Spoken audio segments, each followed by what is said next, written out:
Gazteak, helduak, umeak, jubilatuak, generazio ezberdinak lantzen eta aztertzen dituen saioa. Horixe da orainalditik.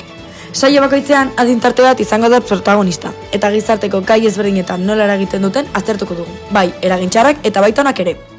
Gaurko saioan gazteen txanda da.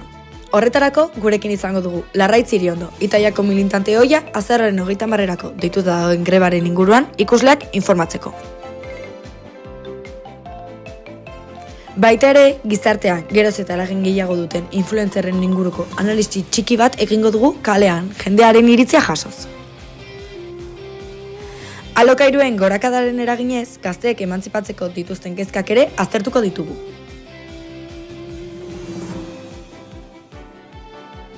Eta, saioari amaierara sei bat emateko, Indabe talde Donostiarrarekin izandako elkarrizketa txikiaz gozatu ahal izango duzue.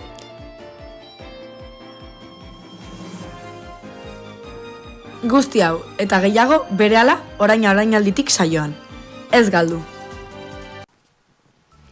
Arratsaldeon eta ongi etorri orainalditik saiora. Aste honetan gazteak izango dira gure protagonistak. Gizarteko, ekonomiako, kulturako eta hainbat arlotako gaiak ikutuko ditugu. Gainera, gaurkoan bi elkarrizketa izango ditugu. Eta zer home, hementxe bertan hastea lehenengoarekin.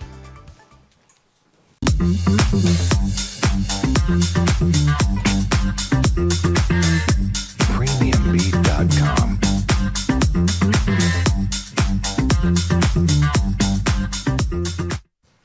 Bueno, azken egun hauetan ikamika sortzen ari den gaia da azaroaren 30erako greba deialdia. Bueno, hainbat talde parte hartu duten arren, badaude beste batzuk beti uko egiten dutela. Eta, bueno, beraz, Larraitz Iriondo ekarri dugu saiora gai honen inguruan eta egoera honen inguruan mintzatzeko pixka bat. Bera Itaiako militante ohia da eta baita ere greban parte hartuko duen emakumea ere. Ongi etorri Larraitz, plazer bat zurekin egotea. Eskerrik asko. Zer moduz? Ondo. Bueno, elkarrizketarekin hasi baino leheno, grebaren inguruko bideo txiki bat ikusiko dugu. Azaroaren 30ean greba feminista orokorra deitu dute hainbat eragilek, zaintzaren afera erdigunera ekartzeko asmoz. Itaiak kalitatezko lan eta bizi baldintza berdinak guztiontzat lelopean mobilizazioetan parte hartzeko deia egin du. Egunetik egunera emakume langileen bizi baldintzak okertzen ari dira, indarkeria matxistaren gorakada, egiturazko langabezia, soldata baxuak eta zaintza arloa besteak beste. Horrez gainera, enpresariek gero eta impunitate gehiago dutela eta instituzioek proposatzen dituzten politikak gezurrutxa direla diote. Guztionen aurrean, nabarmendu nahi dute beharrezkoa dela guztiok lan eta bizi baldintza berdinak izateko antolatzea. Horretarako beharrezkoa da lan banaketa sexualarekin amaitzea, zaintza lanen sozializazioa gauzatzea eta guztiontzako soldata berdinak aldarrikatzea. Bueno, pixkat azteko igual azaldu guzu zer dan Itaia, eta zer egiten duzue. Bai, Itaia da Euskal Herriko emakumeen antolakunde sozialista hola motzea ulertzeko, eta bueno, emakume langileen esparruen antolatzea gehien bat. Emakume langileek hori da, esan eta mezela.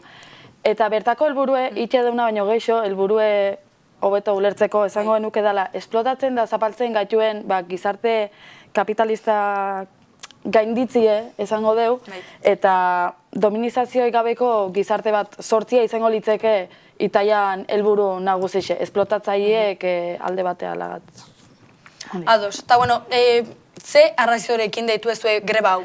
Bueno, arrazoi nagusia izango litzeke, emakume langileen bizi baldintzan okertziek aigala ikusten, oindi da geixo, izan berko lukenin, gizarti aldatzen junberko lukenin, aiga, segun ze aldetatik atzea iten. Orduan ikustea, hori izan eta bezala, emakumeen bizi baldintzak asko oker hauek diela.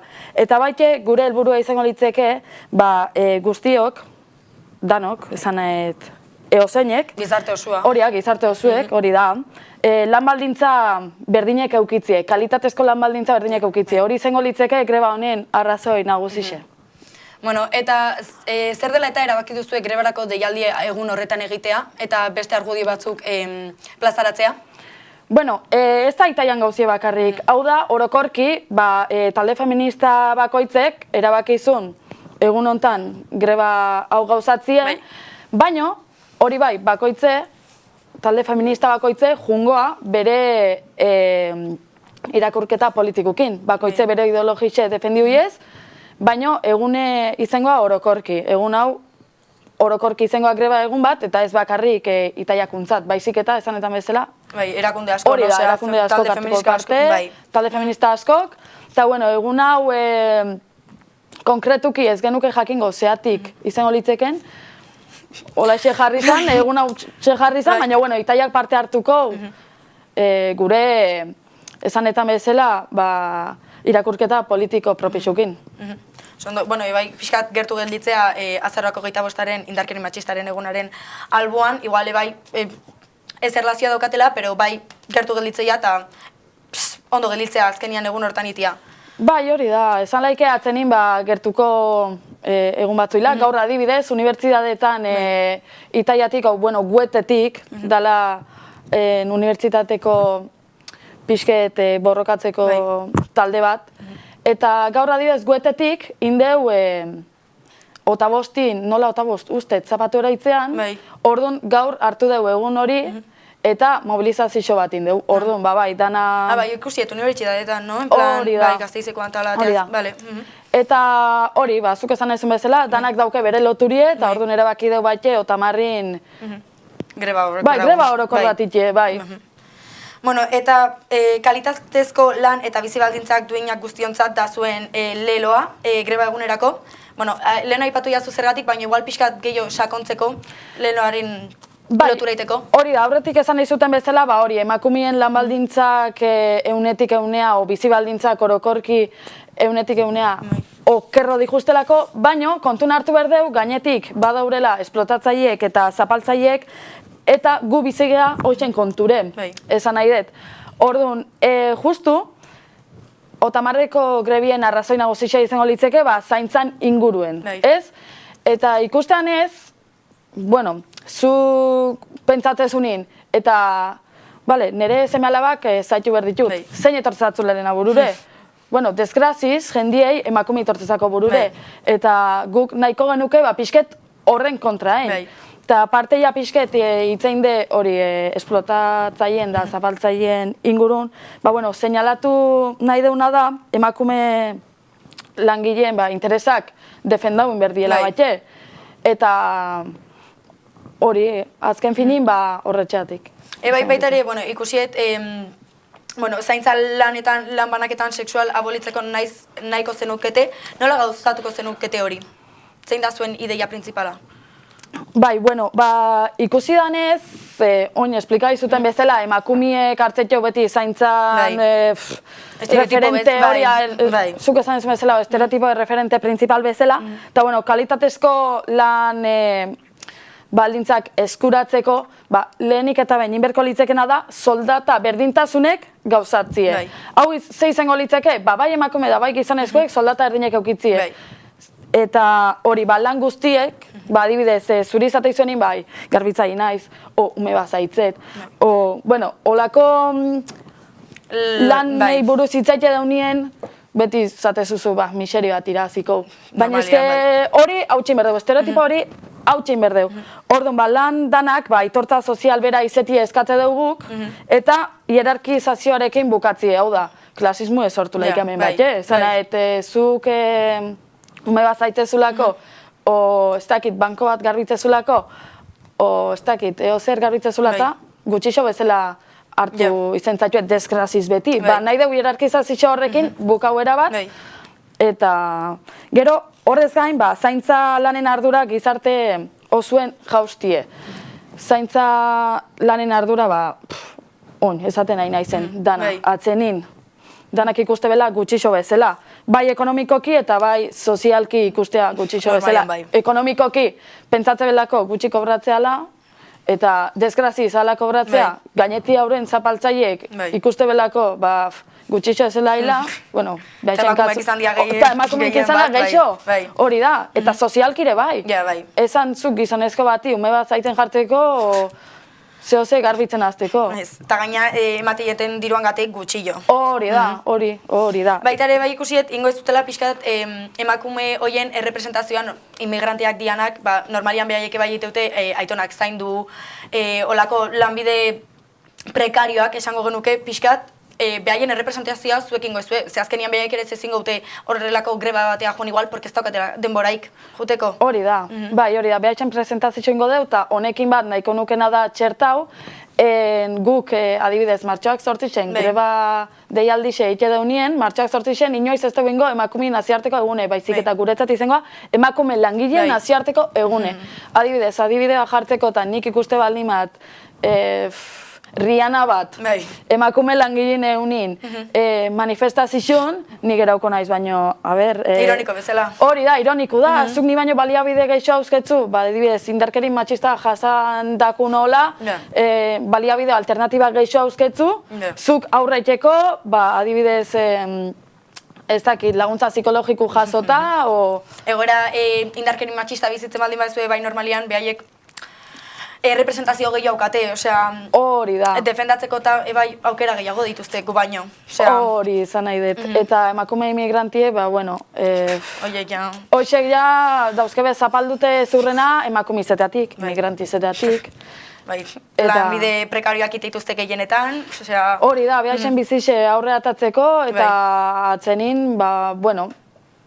Behaixek... Egon laikebe greba deialdixen, eta bitxertin, gero, bere gurasuk zaitzen, emakume imigrante bat. Orduan, behaixeatik guk arpexe emango dugu batxe. Oso ondo iruditzen zait, osea, behaiek bai representazioa behar dute. Hori da. Eta, bueno, hainbat erreforma feminista egin dira azken urteotan, gobernuaren partetik, baina gizartea aldatzea lortu aldu ordea. Bueno, urte luze hoxetatik onantz, bai ikusi dila aldaketa batzuk, baina nik ez dut uste izendanik gobernuatik. Baizik eta izenda kalea erten deben gaztiatik, o ez daukezu zertan gazti izen, baina bueno, gazte movimenduek betire geixo moitzea, aldarrikapen geixo txeitu. Azkenean, bueno, jendia teatzean ian kalea, behaiek izate ja normalian eskatzeutenak, eta gero gobernuak aldatzeunak, bueno, orduan, sanet gobernua, behaiek ere bateutelako... Bai, behaiek amoldatzetxu, hori da. Behaiek ere bateute premio hoi, hola esategatik. Baina, karo, gaur egun, emakume bat ikustezu tailer baten. Bai. Irakasliek, bai emakume eta bai gizon izen laike be. Lehen medikuek, beti gizonezko gizetezin.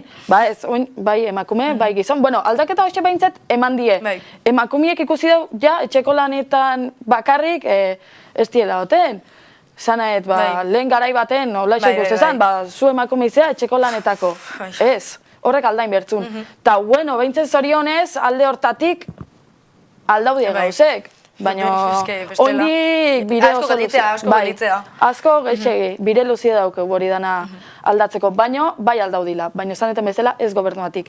Baizik eta kale aldarrikapenak itxea erten deben, umiatik, bueno, gaztiatik izango du. Guztiz, ados nago. Eta, bueno, pixkat ja amaiera emateko, zer espero duzue jungo dan jendearen gatik, osea, parte hartuko duen gatik? Bueno, parte hartuko duen gatik baino geixo, nik espero detena, o pentsau nahi detena da, favorez, greba deialdire juteienak, arrimatzeienak, o greba deialdixe itebenak jakitie zeatik dan. Asko kitebe, jai da, baina ez da jai bat, da greba bat, aldarrikapen bat itxasuz, zehose plazaratzea zuz. Eta orduan... Informatzea, azkenian. Hori da, informatzea. Eta, etorkizun batetan, etorkizun hori aldau alizateko, zuzuz, borrokatzea. Orduan, nik espero, bueno, espero etena da, jende asko arrimatzie, baina espero etena da benetan, hor balimazae, jakitie zeatik zauren hor. Plazer bat izan da zurekin hitz egitea, eskerrik asko, espero dugu jendeak asko... Osea, informazioa asko edukitzea, eta baita ere greban parte hartzea, eta, bueno, mila eskerren serio, larraiz, asko ikasi dugu. Eskerrik asko. Eta, bueno, bueltatu baino leno, iragarki batzuk.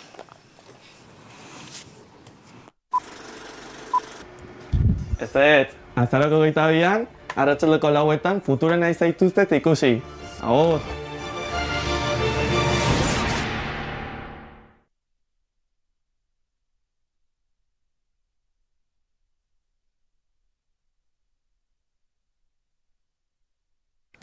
Ekipo dana prest? Bai dana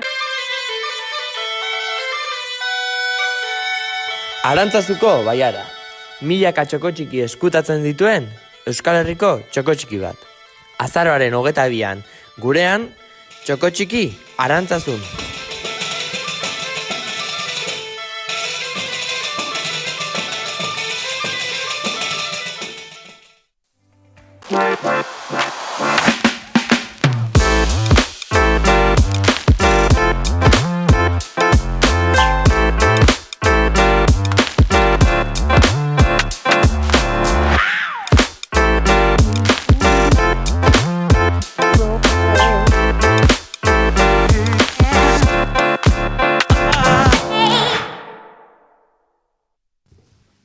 Urteak pasa ahala emantzipazioaren egoerak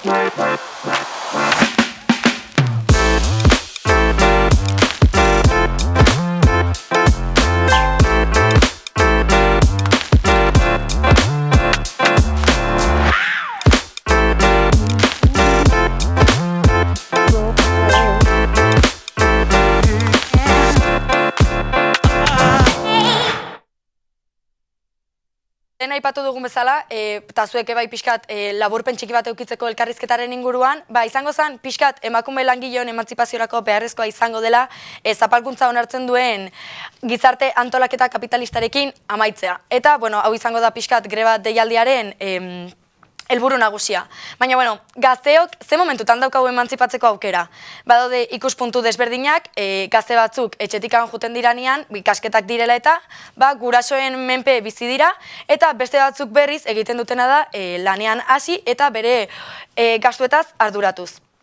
Baina, zer da gazteentzat emantzipatzea, etxetik alde egitea, ala norberak bere gastuak ordaintzea. Galdera hauei erantzuna emateko, herri eta hirietara atera gara. urteak pasa ahala emantzipazioaren egoerak okerrera egin duela ikusi dugu. Aurreko generazioek izan zuten zortea ez da guztiontzat horren oparoa izan. 2008ko krisiaren eraginez, gu geu krisiaren seme-alaba bihurtu garelako. Jende helduak iritzi ezberdina du honen inguruan. Askok, lan egiteko nahi ezari leporatzen diote errua. Horretarako, adin ezberdinetako jendearen iritziak ezagutuko ditugu.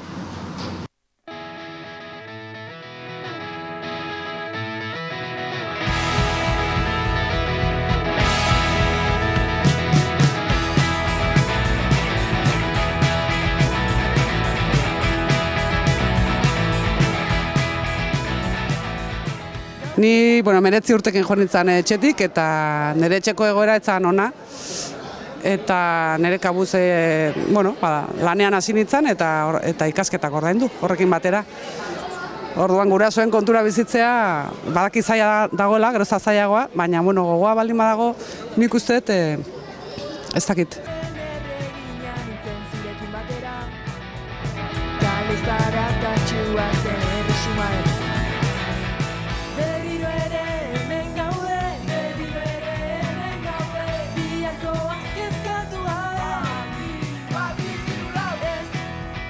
Nire ustez emantzipazioa da gaztiekin batez ere lotuta daola, eta da behin gurasue o bentsete etxe batetik gen aldeitia. Eta haber lotuta daun etxik, nire ustez zuzenki lotuta daola, emantzipazioa eta gero ikusi gala gaur egun asko zailo daola emantzipazioa gaztien artien, gaur egun daun testu ingurue oso zailako ekonomikoki, politikoki eta sozialki, eta hori. Nik emantzipazio lotzen normalea pertsona bat gai izetie, bere egunerokotasunin eukileizken gastuei aurreiteko gai izeti izelaik etxeko gastuek edo ozio kanpo ertendakun eukitzeiteun gastu horiei. Eta nik uste emantzipazio lotzetela gurasuen gan independentetzea nin, pertsona independente bezala gastuei aurreiteko gai izetie pertsona. Azken aldian denon ahotan egon da alokairuen gaia, baina gehien bat izan da emantzipaziorako pentsatzen ari den jendearen kezka. Hainbat faktorek eragin dute alokairuen gorakadaren prezioan, besteak beste Ukrainiako gerraren ondorioz, sortu den krisiaren gatik, baina nola ikusten du jendeak egora hau? Ikusi dezagun. Gainera, alokairuen gorakadak azken urte hauetan izugarrizko eragina izan du. Hiri asko turista aberatzen kapritxo bihurtu dira, eta bertako gazteek ez dute aukerarik bere jaioterrian bizitzen jarraitzeko. Oso txarra. Egia esan alokairuen gaia asko garestitu dira urteetan. Beti izan da garestia Donostia, eta beste hiri batzure bai, ez? Baina oso zaila, egia da oso zaila daukazu dutela gazteek gaur egun etxetik joateko edo pisu partekatuak edo... Baina, bueno, gure garaian ere hola zan, baina igual ez zain beste. Alokairuena, desastre, egia esan. Bueno, ikusteko dago ez, gaztiek gaur egun ezin dugu etxe bat bentsat bakarrik hartu, o bentsat gurasuetik ezin dugu emantzipau baina azkar. Geroz eta berandu dago jarrita emantzipazioko tasak, eta bai, nik uste badago desberdintasune herri eta hirien artean, batez ere, ez tegit. Donosti bentsat izango zen adibide garbiena, joder, alokairu oso zaila dela hartzia o erostie, eta batez ere alokatzie gaztientzako oso zaila dela. Nik uste gaur egun bastante, ez da nola esplikau, bastante txungo da hola. Azkenin gaztiek da gehiago zentrauta gaude da ikastien, masterrak, eta ja lanin hasteako, adin bastante dakeu. Eta orduan, alokairuen sartzeko gaur egun ikuste bastante garesti da hola, bai herritan da bai hiritan, eta nik uste herrietan igual merketxu egon laikela hirietan baino, ze hirietan kontun hartuta herria hundio dila eta bertan daun ambientita kontun hartuta pentsatze garesti izango dela. Hauek izan dira, entzun ditugun iritziak. Eta zuen ustez, etxekoen ustez, zailagoa ala errezagoa da gaur egun gazteentzako emantzipatzea. Urteak aurrera joan ahala, zailtzen edo errezten ari da emantzipatzea. Gaztea gaur egun hiriburuetan edo herrietan dute emantzipatzea errezago.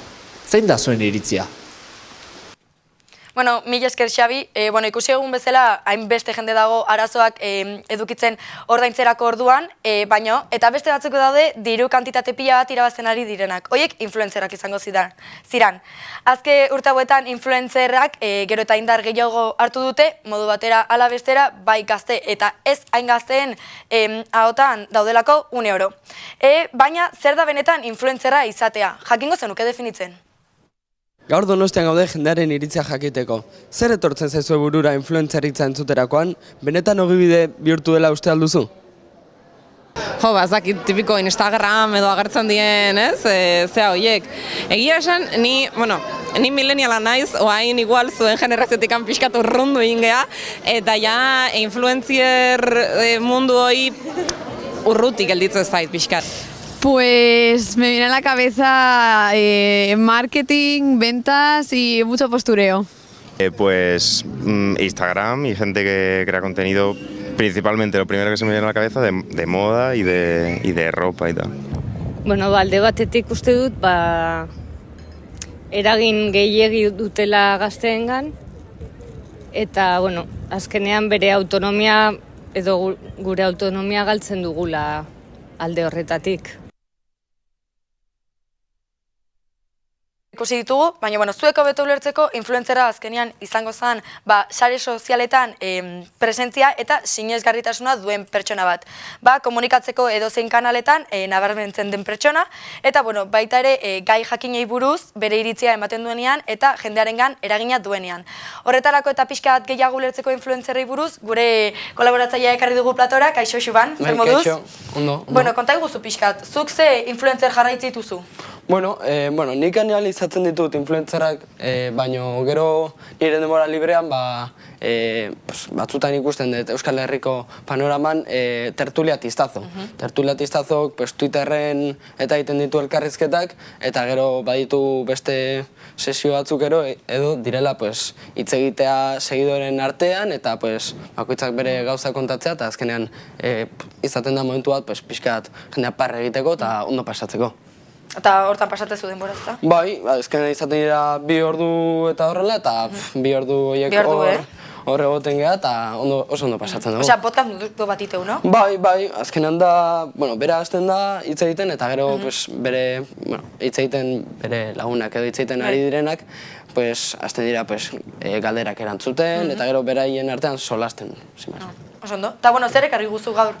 Itzengo dizuet, influencerrek zenbat kobratzen duten, segun zenbat ikusle edo dituzten, eta hemen daukazute grafikoa, ikusten duzuten bezala, 5.000 entzule dituzten jendeak, azkenean 80 eta 150 euro artean kobratzen dute, adibidez hor egongo litzateke tertuliatistazo, naiz eta berak ez duen kobratzen, baina bueno, igual etorkizun batean edo hori lortu ezake, baina 5.000 artean baldin bazaude, normale da hori kobratzea. Gero ja, 50.000 eta 5.000 artean, 140 eta 700 eurotik artean kobratzen dituzu, hor igual egongo litzateke Rivers, Instagrameko influenzerra, eta azkenik hemen ja panorama nazionalean ezagunagoak direnak, 50.000, 1.000 eta gorago, ja ditugu 500 eurotik, 2.500 eta gero ja gorago, hor ja Io Juan eta Auronplay eta horrelako streamer famatuak ukiko ditugu. Bai, eta bueno, zuk konsideratzen normala olako diru kantitatiak irabaztea? Bueno, azkenean beraiek hori generatzen dute, eta generatzen baldin badute hori jaso beharko lukete, ez? Hori ja sistema ondo hauen edo ez esatea litzateke, baina sistema honetan hori generatzen baduzu, hori mereziezu.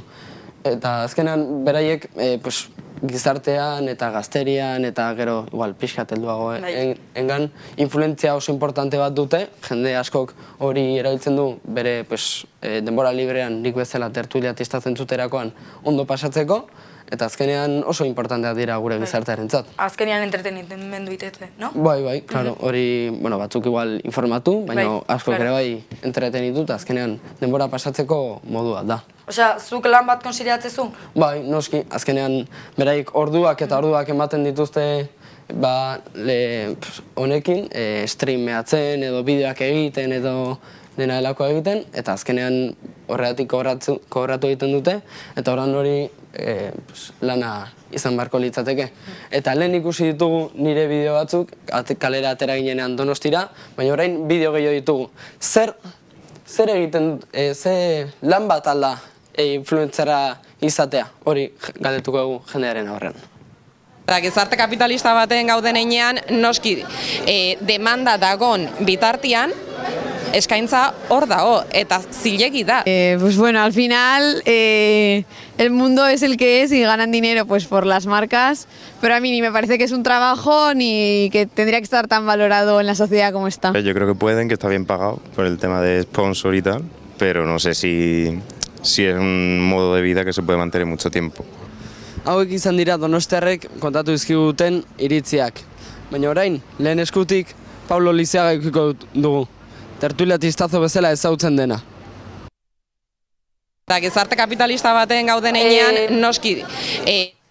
Bueno, mila esker, Xoban, emandako informazioaren gatik, espero ikusleak ebai ikasi izana, eta bueno, oain Xobanek ebai berdi esan duen bezala, gaurkoan tertuliatistazo edukiko dugu, bueno, influentzerra edukiko dugu gurekin saioan, bea Bilabonatarka astea da, eta bera ametsa beti izan da, Eurovision euskaraz transmititzea, eta bueno, pixkanaka ari da gerturatzen bere ametsa betetzea, eta bueno, gainera, naiz eta denbora oso gutxi daraman sare sozialetan, elkarrizketa oso garrantzitsuak egin ditu.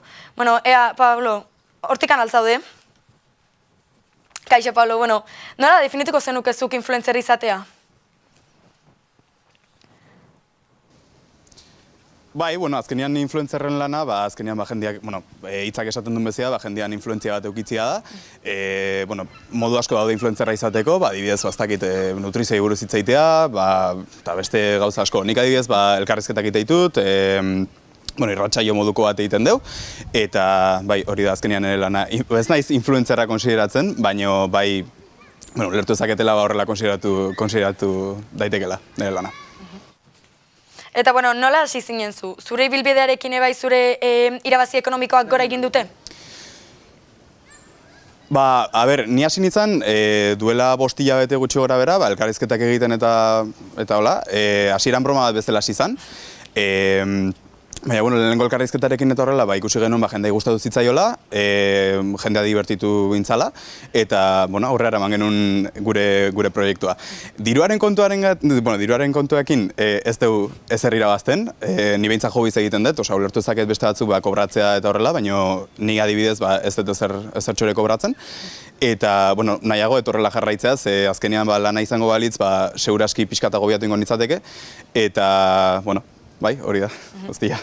Bueno, oaintxe bertan aipatu iguzu hobi bezala egiten duzula, baina, Xobanek esan digu prezioen ez, zure irabazien gorakada egiten duela influencer izan da, igual, momentu baten bai nahiko zenukela bizi, o bueno, pentsatu ezu igual nahiko zenukela bizi influencer izan da?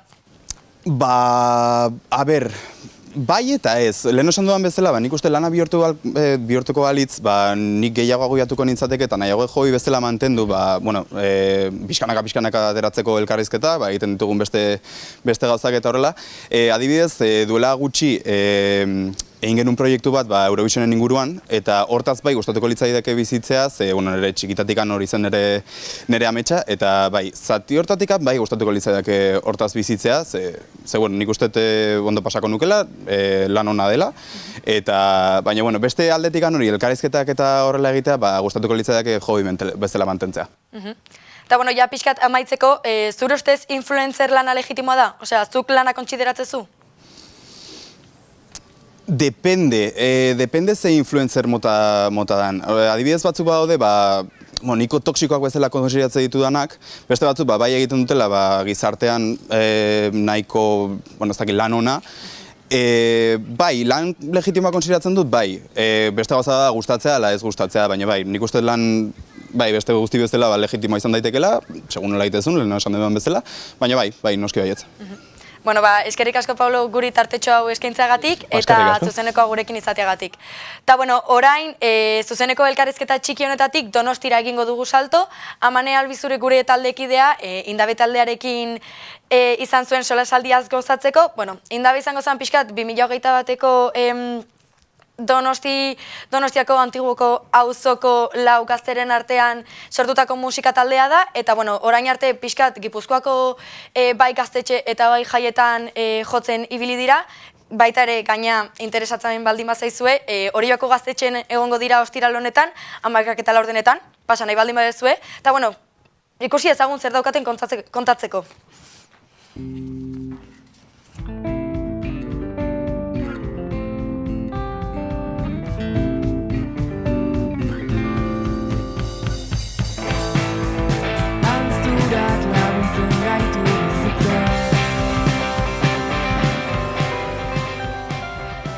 Ni Peru naiz, Indabe taldeko bateria.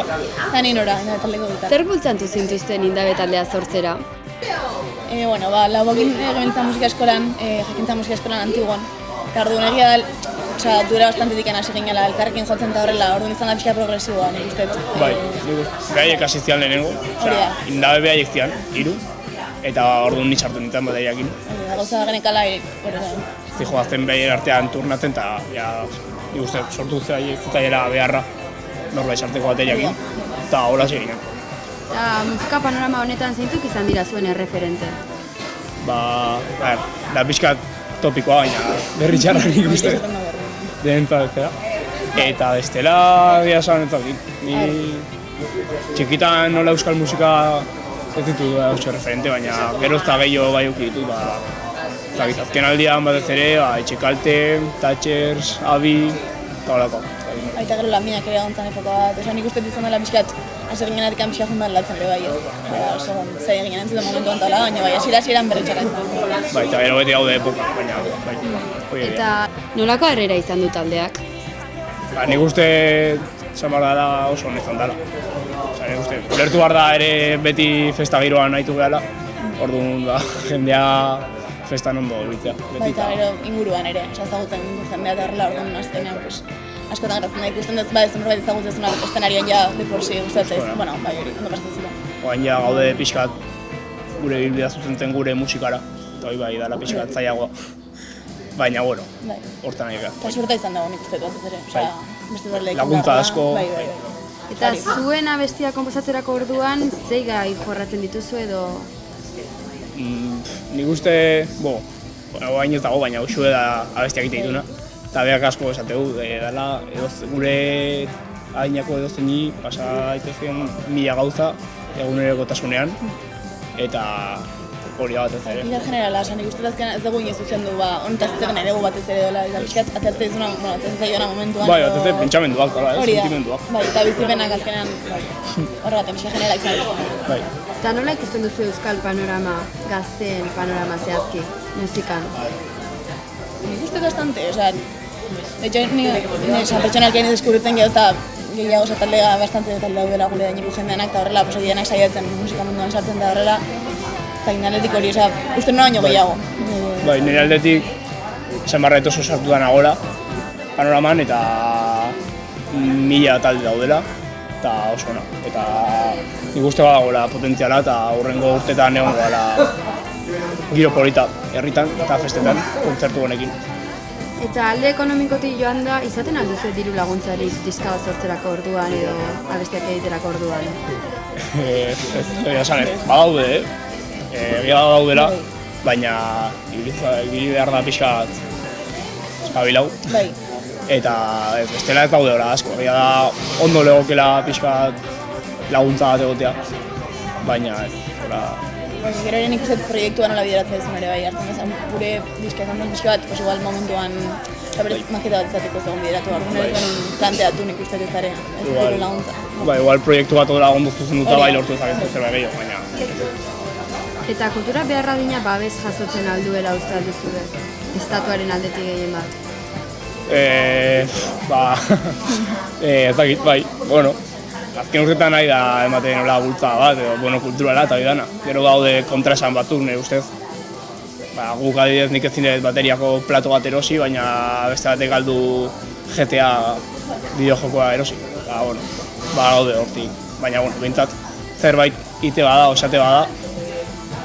Bai.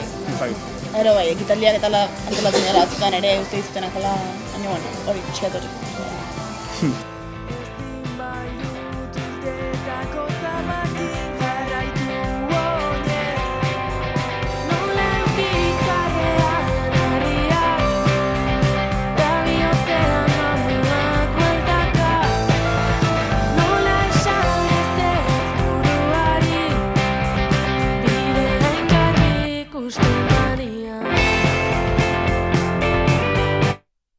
Bueno, eskerrik asko indabe gurekin hitz egiteagatik, oso interesgarria izan da zuetaz pixka gehiago jakitea. Eta, bueno, etxean zaudeten hori ere mila esker, beste egun batez pantaiaren atzekaldean egoteagatik.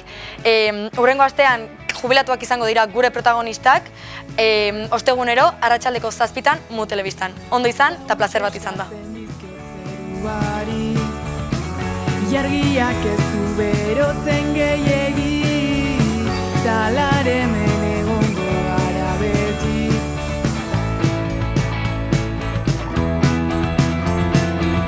Gauza gutxi eskatzen dizu